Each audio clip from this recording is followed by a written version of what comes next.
tribute to Oscar Wilde. It is the time for us now to present you the second play for tonight. Ladies and gentlemen, a woman of no importance.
Lady Caroline. Have you any country? What we should call? Well, we have not many. You must find it very drops here. John! You should have your muffler. What is doing some violence with the mufflers for you? You don't wear them. Quite warm, Caroline, I can assure you. I think not, John. Well, you could have come to a more charming place than this. Though the house is quite unpardoned with them, and really husband is sometimes fully relaxed about the people she argues. Lord Illingworth is a man of high distinction, and that member of Parliament, Mr. Campbell, Campbell, my love, Campbell. he must be quite respectable. One has never heard him before in the photos of one's life, which means calling for a man, but Smith is hardly a very suitable person. Well, I dislike this. I'm more than I can say. I'm not sure, Miss Worsley, that foreigners like yourself should prove with life for this life. People, they are invited to meet. She is very well born. She is a niece of Lord Brancaster. But I think Mr. Armand is very charming. Ah, yes, the old man was fascinating. Lady Hudson is most cunning as speaking to him. And Lord Illingworth seems to have taken quite a fancy. In my own days, Miss Worsley, never met anyone in society who offered their living. It was not considered a thing. In America, this kind of people we actually respect most. I have no doubt of it. But Mr. Argonaut is very charming. He has beautiful nature. He is so sincere and so simple. It is a privilege to meet him. It is not customary in England, Miss Worsley, for a young lady to speak with such enthusiasm of any person of the opposite sex. English women conceal their feelings after they are married. Do you in England allow no friendship between the man and a young girl? We think it very inadvisable. Jane! I was just saying what a pleasant party you have. You have wonderful powers of selection. It is quieting. Oh, Caroline, how kind of you. I think we ought to People should never and not show.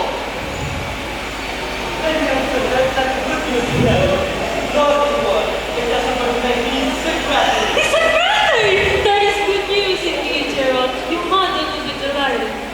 I was striving just to come up here tonight. Do you think she will, Gerald? Oh, I'm sure she would, Daddy Ashton. She would love it. They pay me such over. I will write and tell her about it. This sweet Francis. That is a very wonderful opening for so young as you are, Mr. Arbuthnot.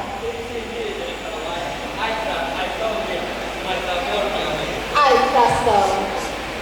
You have not opened it yet. Well, are you very pleased about it?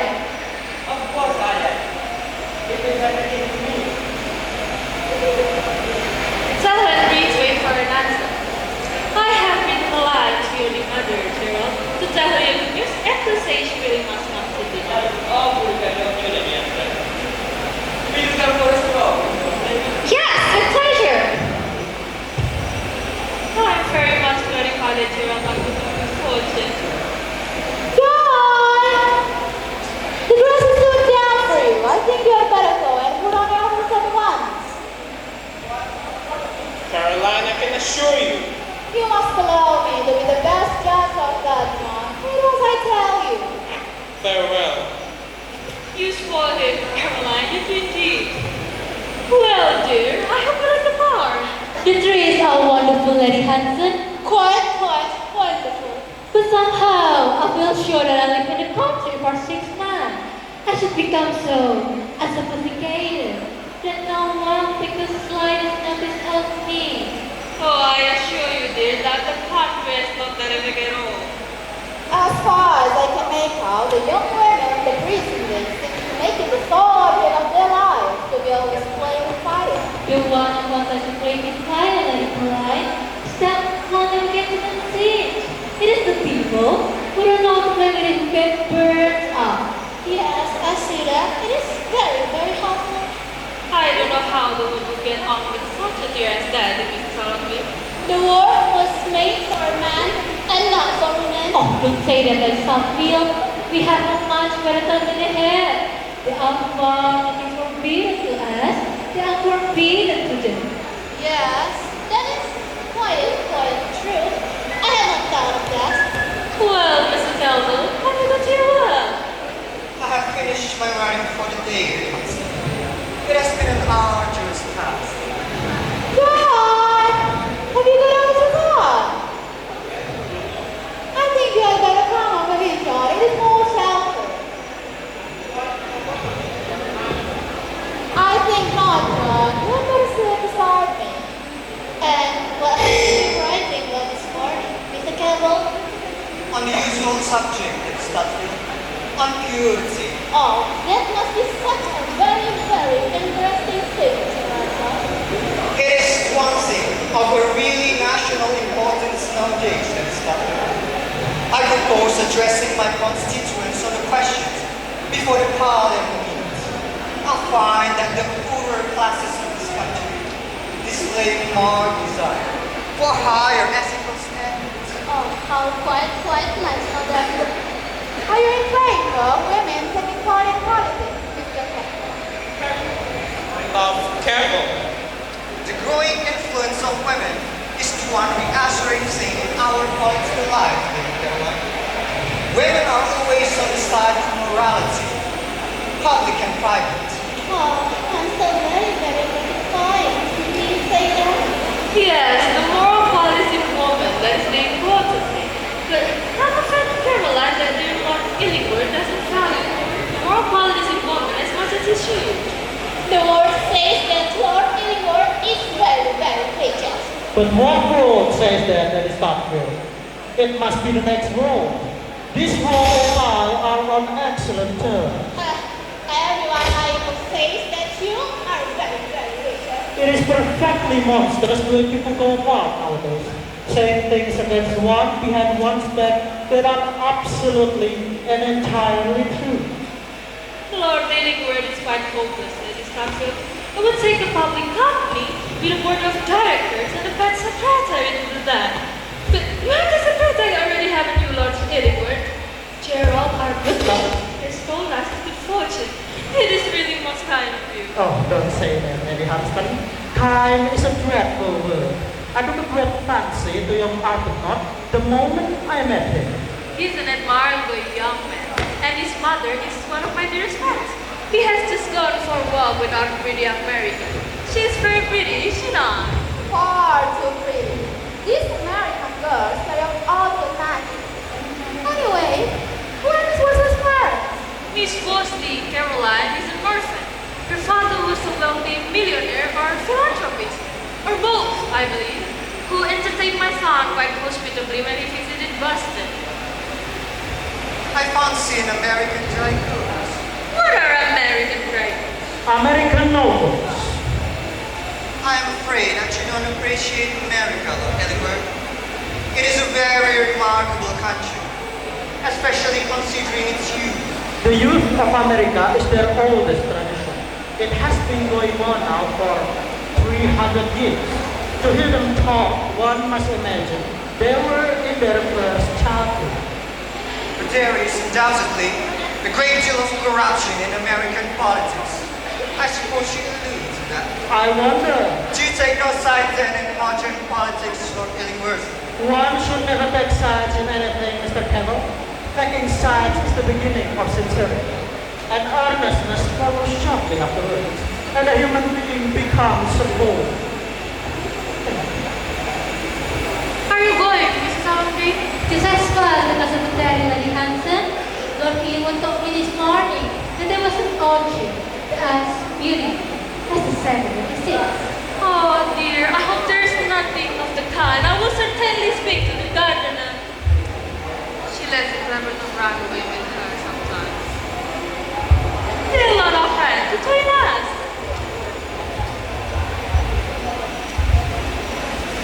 Lord Illingworth remarked to me last night at dinner that the basis of every scandal is naturally immoral circumstances. Lord Illingworth is, of course, a very brilliant man. But he seems to me to be lacking that fine faith in the nobility and purity of life which is so important in this century. Yes, quite important, isn't that? He gives me the impression of a man who does not appreciate the beauty of our English life. And I am afraid too that Lord Illingworth regards woman simply as a toy. Now, I have never regarded woman as a toy. Woman is the intellectual helpmeet of man, in public as in private life. Without her, we should forget the true ideals. Oh, I'm so very glad to see you say that. You're a married man, Mr. Kettle. Careful, my love, careful. I am married, Lady Caroline. I have family. How many? 8. Mrs. Kettle and the children, I suppose, at the seaside. My wife is at the seaside with the children, Lady Caroline. You enjoy it later on, no doubt. If my public engagements permit me. Oh, how many charming those girls seem to be of your horrible Alfred. Oh, it must be terribly distressing to meet that.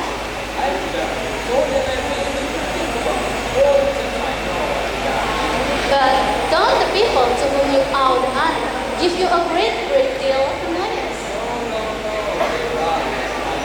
Oh, how very strange.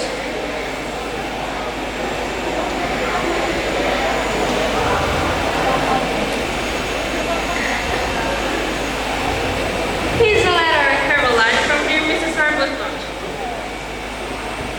She won't die, I'm so sorry, but she will come the evening. I am very pleased indeed. She is one of the sweetest of women. Wears a beautiful hat too, so large and so firm.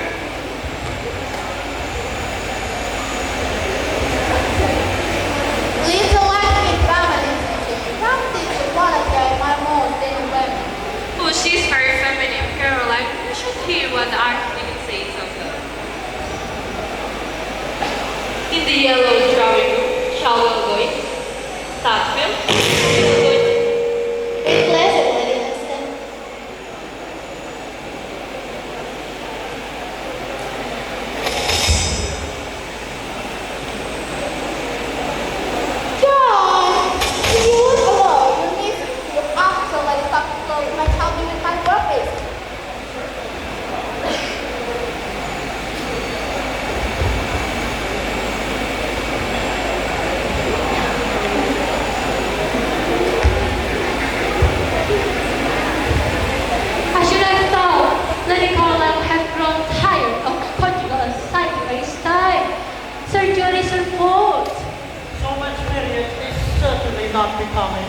20 years of romance make a woman look like a root.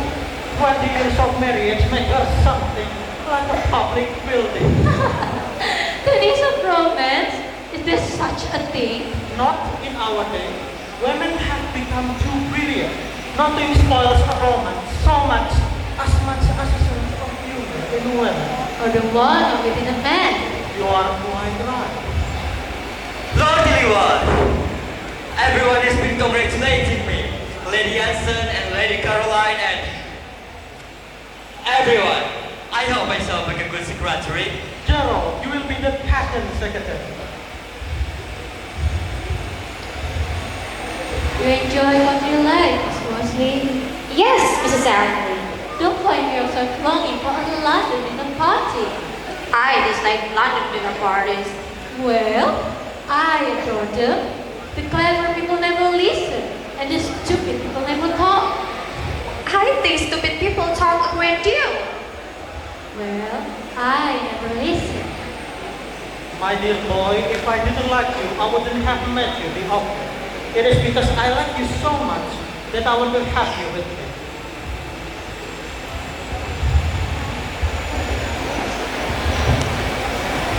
Charming fellow, Gerald Arthur. Well, he's very nice. Very nice. But I can't stand the African young lady. Why? She told me yesterday in a quiet, odd voice that she was only 18. Ugh, it was annoying.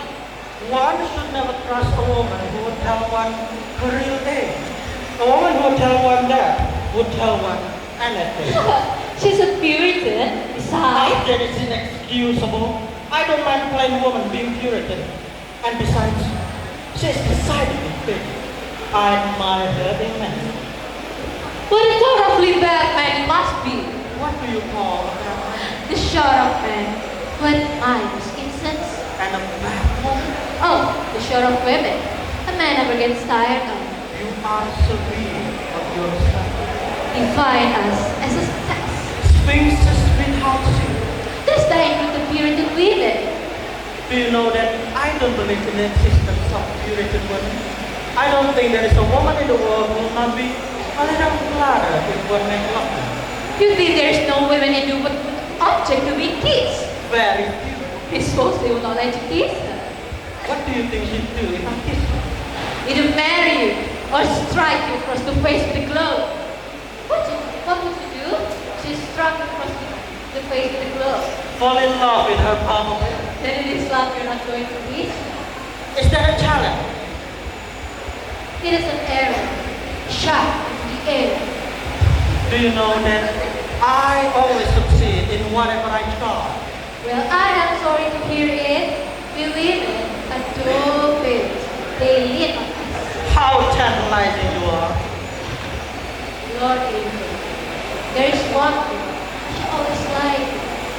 Only one thing, and I have so many bad qualities. Don't you keep on saying about that? You may lose the way you grow old. Oh, I never intend to grow old. The soul is born old but grows young.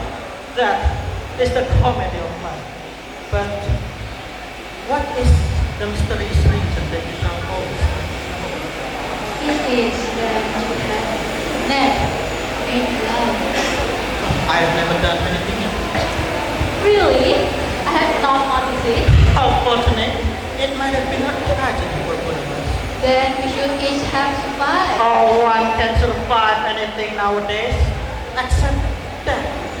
And live down anything except a good reputation. Have you tried a good reputation, Lord Illinois? It is one of the many annoyances that I've never been subject to. It may come. Why do you threaten me? I will tell you when you have kissed the period. Yes? Tell her ladyship you are coming in. Yes. Shall we go into tea? So, you like such places? Oh, I adore simple pleasure. They are the last refuge of the complex. But if you wish, let us stay here. Yes, let us stay here. The book of life begins with a man and a woman with a God. It ends with revelation. You fancy the Bible. but the button has come off your phone. Well, I have to feel them up. It makes your eyes look. Thank you. Come.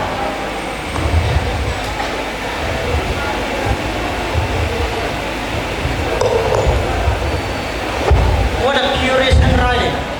It reminds me of a handwriting of a woman that I used to know years ago. Ooh. Oh, no one? No one in particular? A woman of no importance.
But a comfort is to have gotten up with man for a little. Yes, men persecute us dreadfully, don't they? Feud us, I wish they did. Oh, my dear. Men are so very, very heartless. They know the power and use it. What sounds and unsounds is what that is. It makes it good to treat men and get problem. What is their problem, Miss Nikolai? Looking after their wives, Really? And if they are not married? they are not married. They should be looking after their wives. But if they're in love with someone who perhaps is tied to another, in that case, please stop it. They should be married off in a week. Some place that the girl. Not that they should not together with other people's property. I don't think they should ever be spoken of as other people's property. All men are married women's property, but we don't belong to anyone. Oh, I'm so very, very glad to hear you say so. You don't lie, Mrs. Sylvia. I wonder you married her. So, My dear child, I believe you are really happy in your married life and that you like to hide your happiness from others. I assure you, Lady Hudson, I was horribly deceived in her. But Have you never forgiven him then? But was it something very, very wrong that Mr. Allenby did? Oh no, dear. Ernest is entirely calm. Nothing is so grave as calmness. Yes, man's good temper shows they're not sensitive as we are. But I would like so much to know what was the wrong thing that Mr. Allenby did. Well, I will tell you if you solemnly promise to tell anybody else. Oh, thank you. I will make a point of repeating it. When Ernest and I were engaged, he saw to her, was sitting on his knees. Then he had never loved anyone before in the whole course of his life. I was very young at the time, so I didn't believe it. However, I made no enquiries of any kind till after I had been actually married. 4 or 5 months. I found out that what he had told me was perfectly true. And that sort of thing makes a man so absolutely uninteresting. Oh, my dear, you don't mean to tell me that you won't forgive your husband because he never loved anyone else? Did you ever hear such a thing, Caroline? Oh, women have become so highly educated that no one is surprised that nowadays. Happy marriage, their parallel yet get remarkably rare. Oh, they are quite unfit. Man, poor, awkward, brilliant. Necessary man belongs to a sex that has been raised for millions of years. The story of women is very different. We have always been vigorous protests against the mere existence of common. Yes, the common sense of husband is certainly must right. Do tell me your conception of the ideal husband. I think it will be so very, very helpful. The ideal husband, there will be such a thing. Oh, the ideal man then. Tell us about it. The ideal man. Oh, the ideal man should talk to us as if we were guys and treat us as if we were children. He should always say much more than he meant and always say much more than he meant. You have not told us yet what the reward of the ideal man is to you. His reward? Oh, it's the expectation that is fucking up with him. Oh, yes, I see that. Thank you. It has been quite interesting. Oh, my dear, What has happened? You tell me. I had completely forgotten that the American young lady is speaking to them all the time. I'm afraid that this conference may have shocked her a little. Ah, they will do her so much good. Perhaps hope she didn't understand much. I had better go over and talk to her. Well, Miss Fossey, how quiet you have been in your nice little corner all this time. I suppose you have been reading a book. No, I have been listening to the conversation. You must not believe everything that was said. Well, I couldn't believe any of it. Actually, I didn't believe that any women could really hold such views of life as I have heard tonight from some of your guests. I hear you have such a pleasant society in America, quite like our own in places. There are cliques in America, Lady Hanson. But true, American society consists of all the sympathy of all the good men and women we have in our society. Well, I'm afraid in England we have too many artificial social barriers, and we don't see as much as we should of the middle and lower classes. In America, we have no lower classes. Really? What is French Ranchman? What is that travel girl talking about? She is painfully natural, is she not? There are a great many things that you haven't got in America before, Miss Worsley. They say you have no rings, no curiosities. The Inquisitor so crazy supplies us with our curiosity, Lady Caroline. And as for ruins, we are trying to build up something that will last longer than bricks, or maybe stone. What is that thing? Oh, an iron exhibition, is it not? are trying to build life, Lady Hanson, on the better, truer, pure, the last best is resting here. This sounds strange to you all, no doubt. I mean, you rich people in England, you don't know how you're living. You shut up from your society on the gentle and the good. You laugh at the simple and the pure. You sneer at self-sacrifice, and if you throw bread to the poor, it is merely to keep them quiet for a season. With all your power, wealth, and art, you don't know how to live.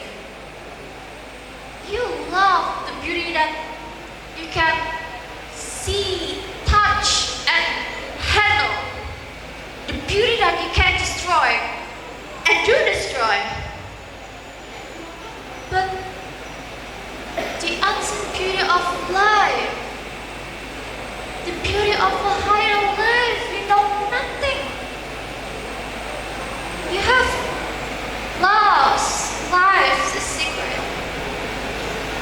Your English society seems to me is, well, shallow, selfish, foolish. It has blinded its eyes and stopped its ears. It's so wrong. All wrong. I don't think one of these things should be known by others. It is not very, very nice, is it? My dear Miss Mosley, I thought you liked English society so much. You were admired by the best people. I quite forget what many Westmen say of you, but it was most complimentary. Lord Henry Weston, I remember him, Lady Hanson. He is as everywhere. No dinner party is complete without him. One of those who swore endure to him. They are outcasts. They are nameless. I don't complain of their punishment. Let all the women who have sinned shall be punished. I mean, it is right that they should be punished, but don't let the other one to suffer. If a man and women have sinned, let them would go forth into the desert to, well, love or love each other there. Don't make one love for men and another for women. You are unjust women in England. Might I, dear Miss Worsley, is there study up, asking for my cartilage young behind? My dear Mrs. Arbuthnot, I'm so pleased you have come up, but I didn't hear you now. I came straight from the tailor's, Lady Hanson. You didn't tell me at the party.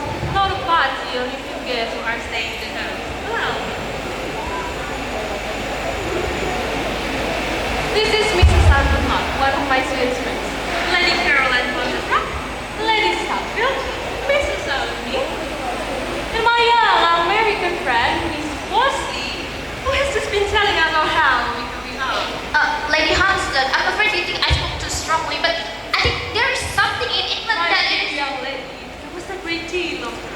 I dare say what you said, and you look very pretty while you said it. Now to come and make friends with Mrs. Arbuthnot. She is one of the good, sweet, simple people you've told us we never admired in society.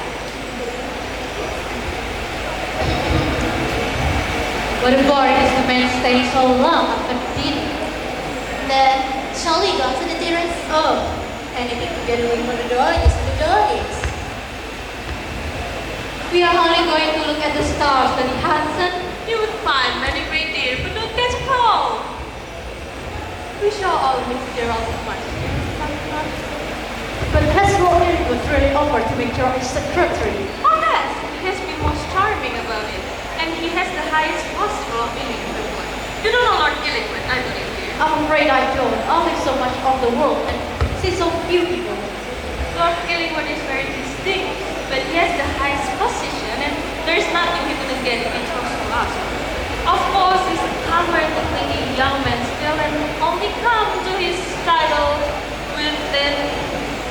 How long is that, is it, Caroline? About 4 years, I think, Jane. I know it was the same year in which my brother had last exposure in the evening newspaper. Oh yes, I remember. Of course, there were many great people behind the friends of Lord Illingworth and his title, Mrs. Arbuthnot. I often regret, Caroline, that dear Lady Cecilia never lived to see her sons get a title. Lady Cecilia, Yes, Lord Gillingwood's mother. She married Sir Thomas Harford, who wasn't considered a very good man for her at the time. I remember the whole kind intimation in both the son and Winter. It was the eldest son who succeeded, of course, Lady Huntsman. No, he was killed in the hunting field. Or was it fishing, Caroline? I forgot, but George came in from everything. Lady Huntsman, I want to speak to Gerald at once. Why and see him? Certainly, dear. I will send one of the servants into the dining room to fetch him. I don't know what gives the gentleman so long. Oh, here's the Archdeacon. Lady Huntsman, Lord Illingwood has been most entertaining. I've never enjoyed myself more. You see, I have got Mrs. Arbuthnot down to me at last. That is a great honor, Lady Huntsman. It's also be quite jealous of me. Oh, I'm so sorry. Mrs. Dudley could not come with tonight. Headache, that's usual, I suppose. Yes, Lady Huntsman, a perfect match. But she's happy as alone. She's happy as alone. How is the most charming woman in the world? We are both quite well, thank you, Lord Illingwood. What a short time it has been in the dining room. Oh, I was bored to death. Never opened my lips the whole time. Absolutely loving to come into you. Oh, that Enrico has been giving us a lecture. Really? What did she lecture you about? Oh, Puritanism, of course. Dear mother, Charles, I don't feel at all well. See me home, Charles. I shouldn't have gone. I'm so sorry, mother, but you must know Lord Illingwood first. Not tonight, Charles, please. It is so important for me. Lord Illingwood, I want you so much to know my mother. With greatest pleasure. I'll be back in a moment. People's mother always bore me like that. What a delightful mood you are in tonight. Mother, this is Lord Illingwood, who has offered to take me as his private secretary. It is a wonderful opening for me, isn't it? I hope you won't be disappointed in me. Lord Illingwood is very good, I'm sure. To introduce something before the moment. Oh, Gerald and I are great friends already, Mrs. Arbuthnot. There can be nothing in common between you and my son, of course, Lord Illingwood. Mother, how can you say so? Of course Lord Illingwood is awfully clever. There is nothing Lord Illingwood doesn't know. My dear boy, He knows more about life than anyone I've ever met. He has been awfully to me, mother. No one has ever been so good. Lord Illingwood may change his mind. He may not really want you as his secretary. Mother! You must remember, as you said yourself, you have so few advantages. Lord Illingwood, I want to speak to you for a moment. Come over. will you excuse me, Mrs. Arbuthnot? Now, Gerald, don't you let your charming mother make any more difficulties. The thing is quite settled, isn't it? I hope so. I thought you were never going to leave the lady in the black velvet. Oh, she was excessively handsome. Caroline, how will make moves in the music room? Miss Bosley is going to play. I should so much like Mrs. Dudley to hear her on the violin. Oh, I forgot. Mrs. Dudley hearing is a little defective, isn't it? But deafness is a great partnership to both. She can even hear my sons. She reads them at home, but she has many resources in her. Sure, it's a good deal, I suppose. Just the very one to the eyesight is rapidly going, but she's never moving, never moving. John! Do speak to my mother, Lord Illingwood, before you go into the music room. She seems to think somehow you don't mean what you said to me. Aren't you coming? In a few moments, Lady Huntsman, if Mrs. Arbuthnot would allow me, I would like to say a few words. And, of course, we will join you later. Of course, you will have a great deal to say to her, and she'll have a great deal to thank you for. Now, don't keep Mrs. Arbuthnot too long. We can't spare her.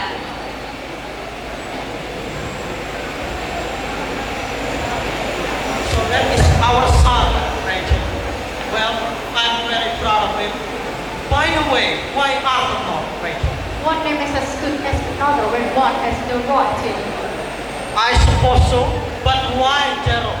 After the maid who served my girl after my father.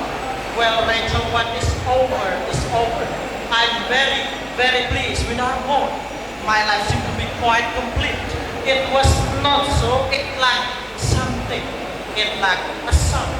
I found my son now, and I'm glad I found it. You have no right to blame me for this whole father. The boy was declining in life and surely my mind. My dear Rachel, you had him to yourself for over 20 years.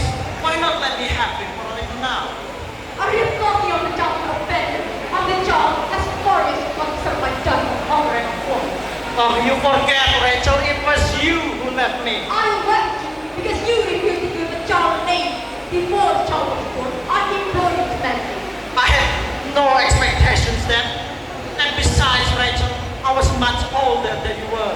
I was only 22.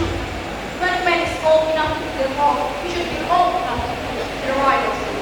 Rachel, as far as you're saying, untrue and silly. My mother offered you 600 a year, but you wouldn't take anything. You simply disappeared and carried the child away with you.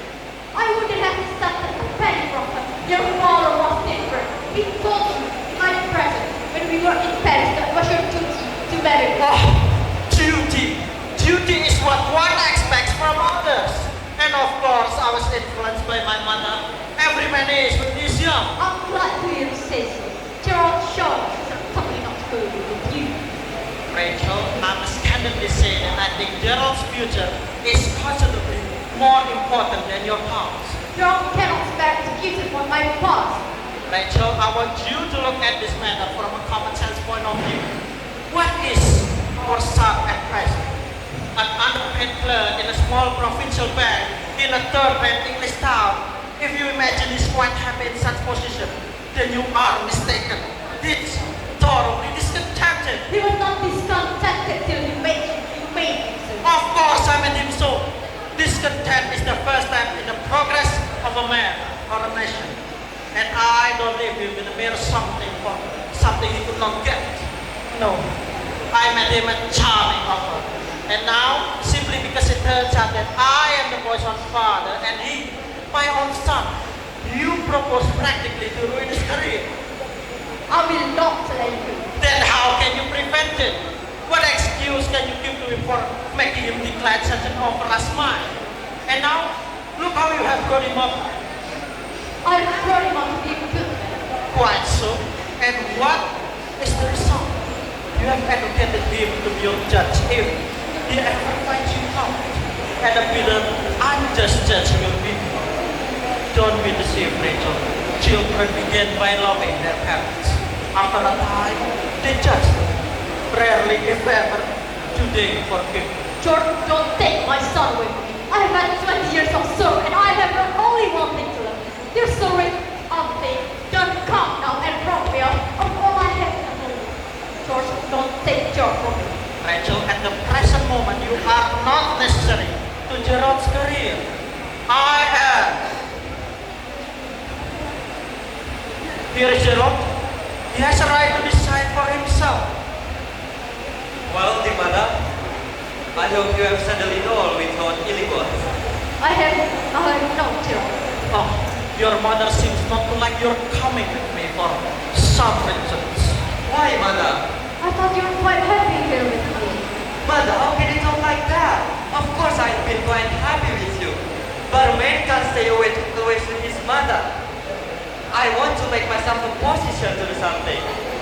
I thought you would have been proud to see me Lord Illingworth's secretary. I don't think you would be suitable as Lord Illingworth's secretary.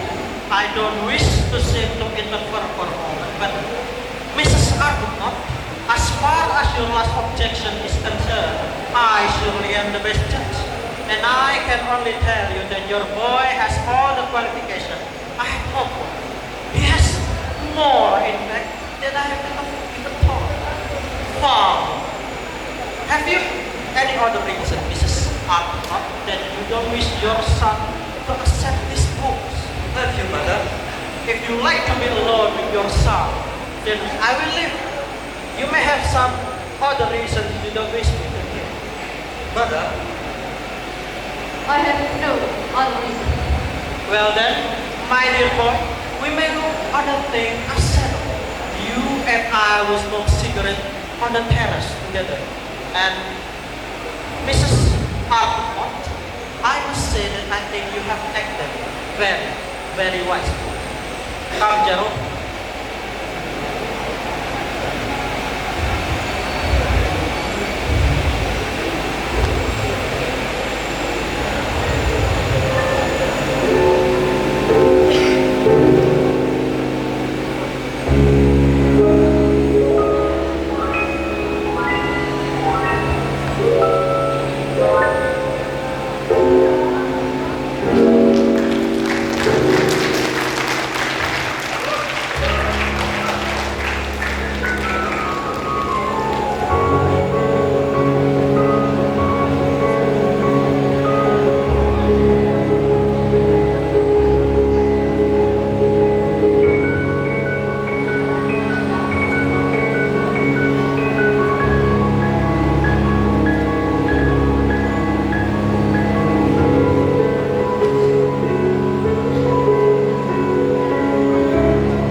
Thoroughly sensible woman, your mother, Gerald. I know she will come around in the end. but I am so ignorant of the world, Lord Eliwa. Oh, don't be afraid, Gerald. Remember that you've got on your side the most wonderful thing in the world. Youth. Youth is the Lord of life. To win back my youth, there is nothing I wouldn't do. But you don't call yourself old, Lord Eliwa. I'm old enough to be your father, Gerald. I don't remember my father. He died years ago. My mother never talks to me about my father. I sometimes think he must have married beneath her. Really? You must have missed not having a father, I suppose. Oh no, my mother has been so good to me. No one ever had such a mother as I have had. I'm quite sure of that. Still, I should imagine that most mothers don't quite understand their son. I mean, that son has ambitions. A mother's love is very touching, of course, but it is often curiously selfish. I suppose your mother is very religious. Oh yeah, she's always going to church. She is not modern. And to be modern, Gerald, it is the only thing meant life worth living. You want to be modern, don't you, Gerald? Well, you should learn how to tie your tie belt. Sentiment is all very well for the mother's home, but the essential thing for a necktie is style. A well-cut tie is a first-year step in life. I might be able to learn how to tie a tie, Lord Eliwa, but I should never be able to talk as you do. I don't know how to talk. Oh, talk to every woman as if you love her, and to every man as if you work with. I suppose society is wonderful, isn't it? To be in it is merely more, but to be out of it is simply a tragedy. Society is a necessary thing, you know. No man has any real success in this world unless he has got women to back him. And women rule society. Is it very difficult to understand women, is it not? Oh, you should never try to understand them, Joe. Women are victims, men are problems. If you want to know what a woman really means, look at her and don't listen to her. You've never been married, Lord Eliwan, have you? Men marry because they are tired. Women because they are curious. Both are disappointed. But it's a very wonderful thing, isn't it? When one is in love, one begins by deceiving oneself. And one ends by deceiving others. A passion is comparatively rare nowadays. It is the privilege of people who have nothing to do. The only possible explanation of us are Harvard's Lord Eliwan. that is my family name, Gerald. And now, Gerald, I want you to know how to live. For the world has been made by fools that wise men should live. Oh, here you are, dear Delibert. I suppose you've been telling our young friend Gerald a great deal of the advice of our best secret. Oh, I've been giving him the best of advice, Lady Hudson, and the best of secrets. Oh, I'm so sorry I was not here to listen to you, but I'm afraid I'm too old now to learn. Dear Mrs. Argonaut, to come and join us. How is your beautiful and beautiful mother? I'm always at work, Lady Hudson. Mrs. W. Mueller's a little too, isn't she? She was very deaf with her needle, but the boat was full of steel. Now, what are you talking about, Lord Delibert? Oh, I have a team idea that you are always on the side of the sinner, and I always try to go on the side of the saint. The only difference between the saint and the sinner is that every saint has a past, and every sinner has a future. Oh, that's quite jazz for me. I haven't a word. You and I, dear Mrs. Argonaut, are behind the edge. We can't follow Lord Delibert. I should be sorry. Satan, without education, I'm afraid. I should be sorry to follow Lord Eliward in any of his opinion. You are quite right. Here, Mrs. Allenby, where have you been? I've been waiting in the music room, dear Lady Hudson. What's there such to talk to you about here? About Patagonia. What a remote topic, but carry on proving I have no doubt. He has been most interested on the subject of Patagonia. Savages seems to have the quite same views as the cultural people on almost all subjects. Well, it is very gratifying, the argument, is it not? That human nature is permanently one, and on the whole, the world is the same. Don't you agree? The world is simply divided into two classes. Those who believe in the impossible like the public, and those who do the improbable. Like yourself? Yes, I'm always astonished. It is the only thing meant life worth living. And what have you been doing lately that astonishes you? I've been discovering all kinds of beautiful qualities in my own nature. You'll become quite perfect all at once. Do it gradually. Oh, I don't intend to grow perfect at all. At least, I hope I shall. It will be the most inconvenient. Women love us for our defects. If we have enough of them, they will forgive us everything, even our gigantic intellects. Oh, we women forgive everything. Shouldn't we, dear Mrs. Argonaut? I don't think so, Lady Hudson. I think there are many things we women should never forgive. What sort of things? The ruin of another woman's life. Oh, those things got very sad, but I believe there are admirable homes where people of the kind are looked after. And I think on the whole that secret of life is to take things very easy. The secret of life is never to have an emotion that is unbecoming. There is no such secrets of life. Life's aim, if it has one, is simply to seek for temptations. And there are not nearly enough. I sometimes pass a whole day without coming across a single one. Now, we're kidding, but everything the rest of the day seems to me excessively moral. It has been most interesting listening to you, and I don't understand a word, but I have no doubt it's all quite true. Personally, I'm beginning to forget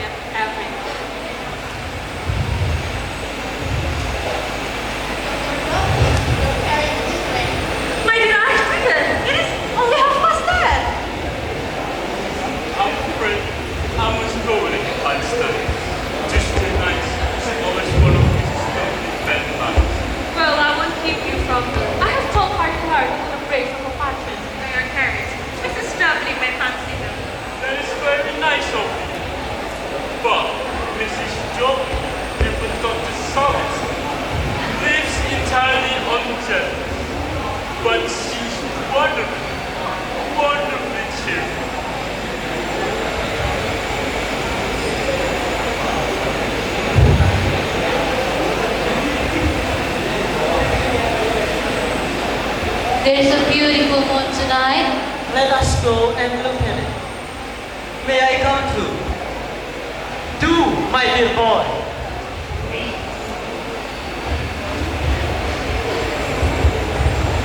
Gerald, What, mother? it is getting late. Let us go. Mother, do let us wait a little longer. Lord Ilion is so delightful. Let us go. If you really want to, of course, mother. But I must bid goodbye to Lord Ilion first. I'll be back in 5 minutes. Let him lead me if he chooses, but not with him, not with him. I couldn't live it. What a lovely look it is, Arbuthnot. Is it? Mrs. Arbuthnot, I wish you would let us be friends. When you came into the drawing room this evening, somehow you brought a sense of what is good and pure in life. I had been foolish. There must be something that are right to say, but that might be said at the wrong time and to the wrong people. I heard what you say, Miss Worsley. I agree with it. I didn't know you heard it, but I knew you would agree with me. A woman who has sinned should be punished, and a man who has sinned should be punished in the same way. In the same way. And if there are children, in the same way also. Yes, it is right. The sin of the parents should be visited on the children. It is law. It is God's law. Oh, it's one of God's terrible law. Mrs. Arbuthnot, do you distress about your son leaving you? Yes. Do you like him going away with Lord Illingworth? I mean, of course, there's positions and money, no doubt, but positions and money are not everything, are they? They're nothing. They bring misery. Then why do you let him going away? He wishes it himself. But if you ask him, he will stay, will he not? He has set his heart on going. He will not refuse you anyway. He loves you too much. Tell him you want him. No, let me take him to you. Don't trouble, Miss Worsley. I can't wait. It is no consequence. No, no. Tell him you want him. To ask him to He stay. won't come. I know he won't come. Dear mother, I'm afraid I kept you waiting. I forgot about it. I'm so happy tonight, mother. I've never been so happy. At the prospect of going away. Don't put it like that, mother. Of course, I'm sorry to leave you. Gerald, don't go away with Lord Illingworth. I implore you not to. Dear mother, how changeable you are. An hour ago, you agreed to the whole thing. Now you turn around and make objections. Besides, you know, mother, I love Mr. Worsley. And if I had the position, if I had the prospect, I could ask her to. Don't you understand, mother, what it means to me to be Lord Illingworth's secretary? If I were Lord Illingworth's secretary, I could ask Hester to be my wife. I fear you need no hopes of Miss Worsley. You've always tried to crush my ambition, mother. You have told me that the world is a wicked place, that society is shallow. Well, I don't believe it, mother. I think the world must be delightful. I think success is a thing worth having. And Lord Illingworth is a successful man. Well, I would give anything to be just like Lord Illingworth. I would sooner see you dead. Mother, what is your objection to Lord Illingworth? Tell me right now. He is a bad man. I suppose you think him bad because he doesn't believe the same thing as you do. It is not what Lord Illingworth believes or what he does not believe. It is what he is. Mother, is it something you know of him? It is something I know quite sure of. How long have you known it? For 20 years. Mother, tell me what Lord Illingworth did. If he did anything shameful, I will not go away with him. Gerald, come. Come closer.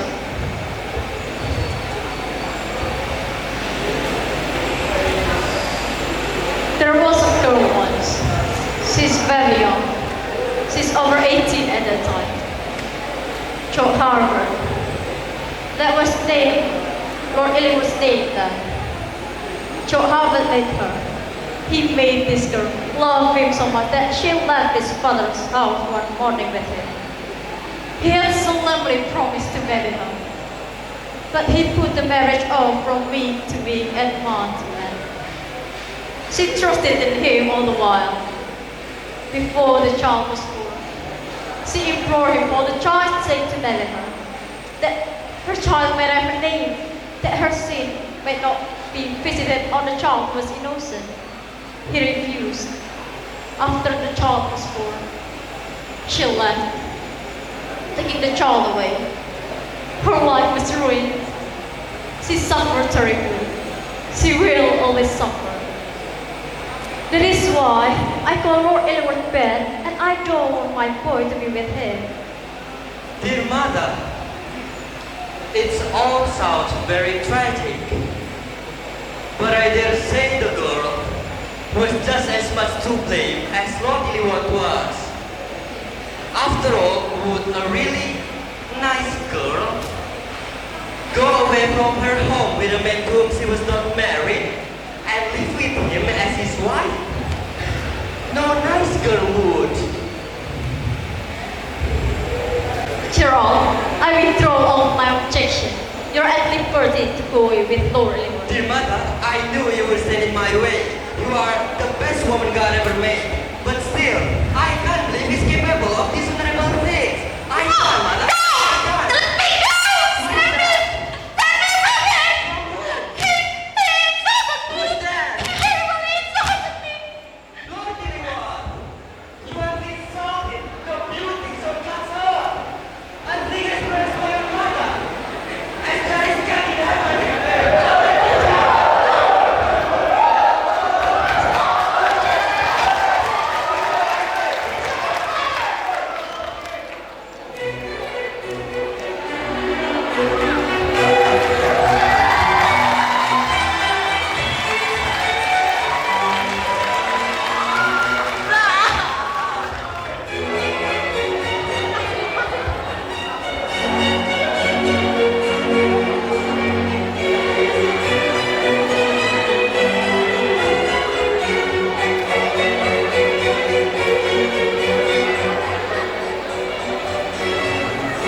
who has no right to anything.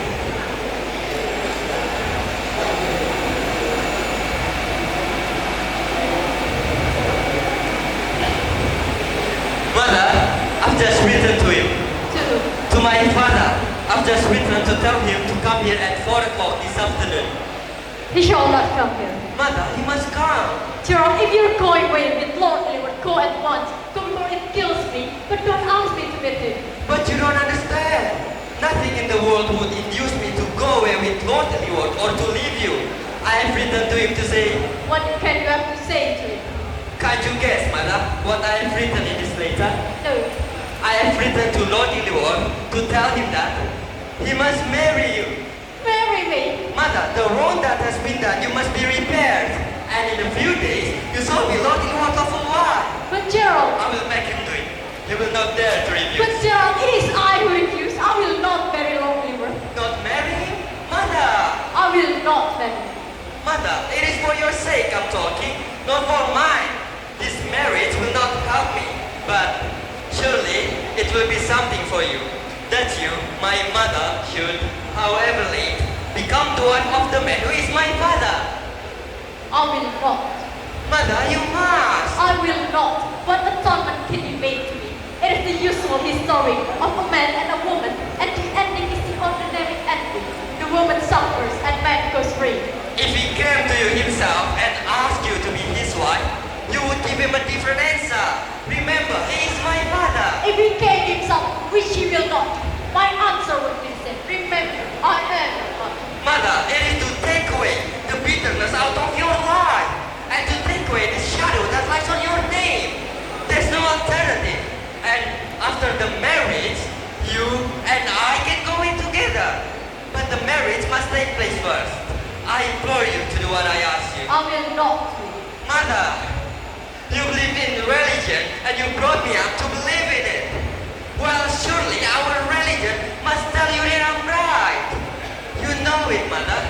You feel it. I do not know it, I do not feel it, nor I will ever stand and ask God's blessing for such a hideous marriage between me and John Harmon. Marriage is a agreement between those who love each other. It is not for such as or such as you. Gerald, to save you, I have to lie to the world for 20 years, but not for my own sake I will lie to them. No, Gerald, no. I don't understand you now. Men don't understand what mothers are. To bear you, I have to look on them. To nurture you, I have to wrestle with you. Night and day, all that long winter I did it. You made many friends, went into their houses, and were glad with them. And I, knowing my secret, wouldn't dare to follow, but stayed at home, closed the door, and sat in the darkness. You thought I didn't care for such unpleasant things of life. I longed for them, but did not dare to touch them, feeling I had no right. You thought I was happier walking among the poor. It was not. But where else was I to go? The God house, the only house where sinner are made welcome. And you always in my heart. I have knelt in God's house. I have never repented of my sin. How could I repent of my sin when your heart is true? You're more to me than innocent. It is my dishonor that made you so dear to me. It's the price that I paid. The price of body and soul that made me love you as I do. Oh, don't ask me to do these horrible things. Child of my Satan, child of my sin. Dear Mother, I didn't know you love me so much as that. I will be a better son to you than I have been. And you and I must never leave each other. But Mother, you must become my father's wife. You must marry him. It is your duty. No! Stop! No! Esther! No! That will bring dishonor, will disgrace. Leave him and come with me. There are other countries overseas, other countries than England. The world is very wide and big. No, not for me. For me, the world is shrinking. Shall not be so. We shall somewhere find with valleys and fresh water. Have we both not loved him? Esther! John,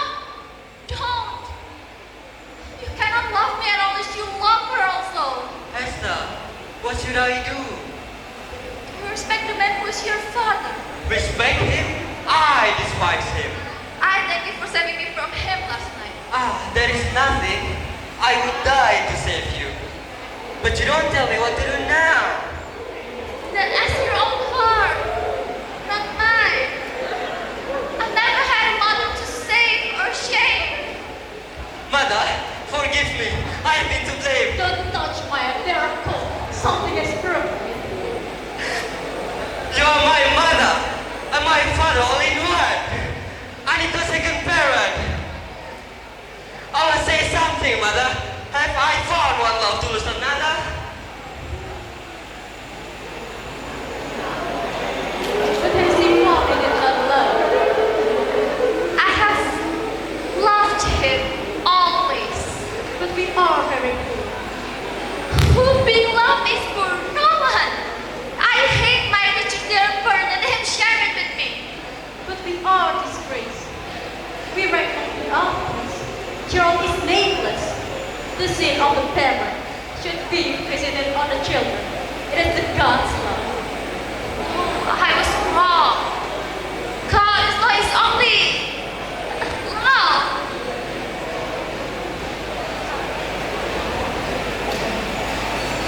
Carol, Yes, mother. I cannot keep the father. I am first wife. Dear mother, I'm not worthy either of her or you. So she came first. You are worthy. And when you're away with her, think of me sometime. Don't forget me. You will always be happy. Well, Mrs. Argonaut, you're not thinking of leaving us. Mother, you will leave us? I may bring shame upon you. Mother, Then you can come up with us to the garden. That's wrong. Let's go.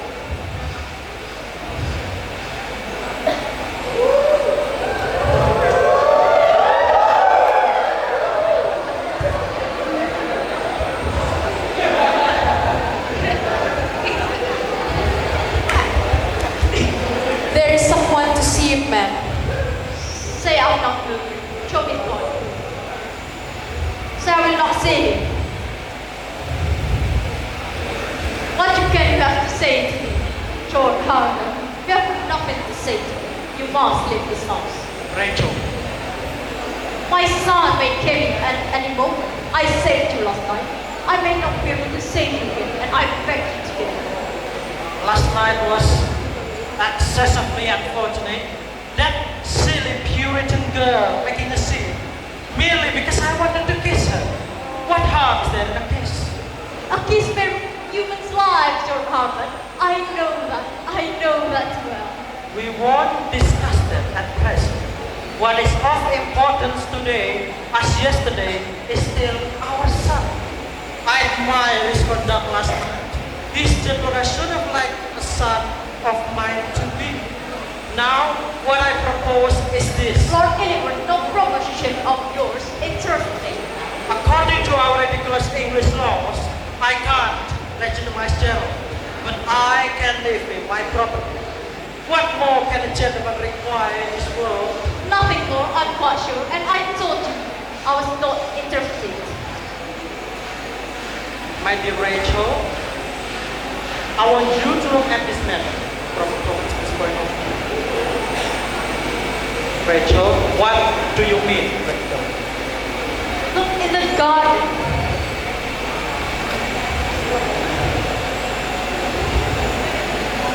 You are the best not let them see. You bring unpleasant memories. She loved him. They love each other. We are sacred and we are going away. Where are you going away, Rachel? I will not tell you. If you find us, you will not know you. You seem surprised. What welcome would you get from the girl who sleep in tried soil, from the boy whose life you have saved, and from the mother who is uncome of you? I was very young at the time. You women know life too early. And we women know life to live. It is the difference between man and woman. Rachel, I want my son. My money may be of no use to him, but I want my son. Bring us together, Rachel. You can do it if you choose. There's no room in my boy's mind. He was not interested in you. Then why does he What do you mean? This letter is addressed to me Give it to me. and in Gerald's handwriting. It is not what we sent. It is the letter he wrote this morning before he saw me. It belongs to me. You have read this letter, I suppose, Rachel. No, You know what is in it? of course I do. I don't admit that the boy is right in what he says. I also don't admit that it is any duty of mine to marry you. But to get my son back, Rachel, yes, I'm ready. I'm ready to marry you as soon as you choose. You made that promise 100 broken. I will keep it now, and that will show you that I love the boy as much as you love him.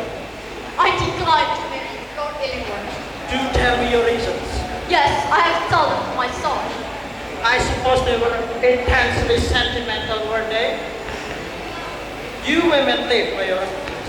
You have no philosophy of life. You're right. We women live by our emotion and by our passions. And the passion of Illingworth, my love of him and my reason. Nathan, you cannot kill this. So you refuse to marry me Yes, because you hate me. of course I do. And does my son hate me as you do? No, Well, I'm glad of that, Rachel. he very despises me. What a pity. What a pity for him, I mean. Don't be deceived, George. Children begin by loving their parents. After a while, they judge them. Probably if ever do they forgive them. So, there is nothing for me to do here, Rachel. Nothing. Is it goodbye? Forever I hope is not anywhere. How curious. At this moment, you look exactly as you looked the night you left me, 20 years ago. And you just have the exact same expression in your mouth. Upon my word, Rachel, no one ever loved me as you did. 1:45, must be strolling back to Huntston. Don't suppose I shall see you there again.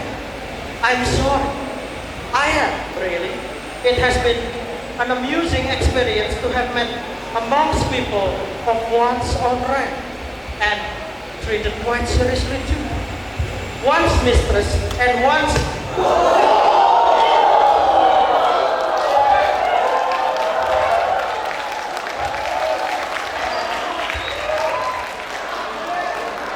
You would have saved him. He would have saved him.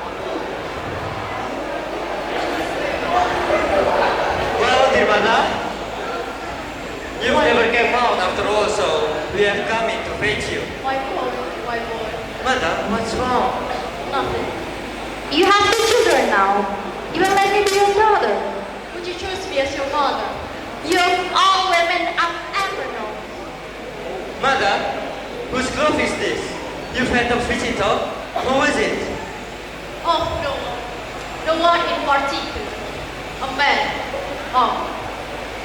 No importance.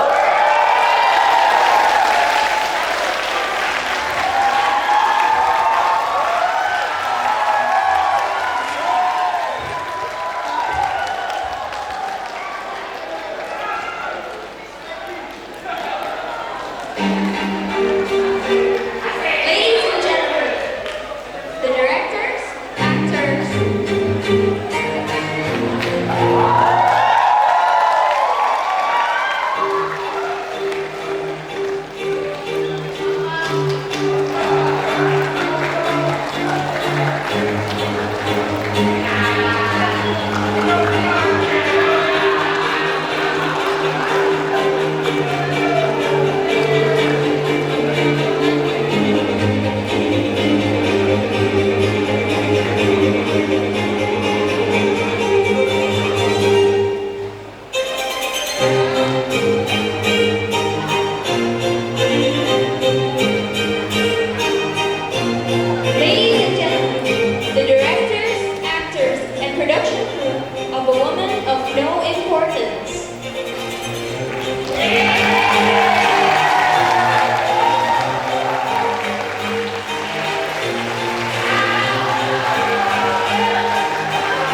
enter a woman of no importance, please remain on the stage.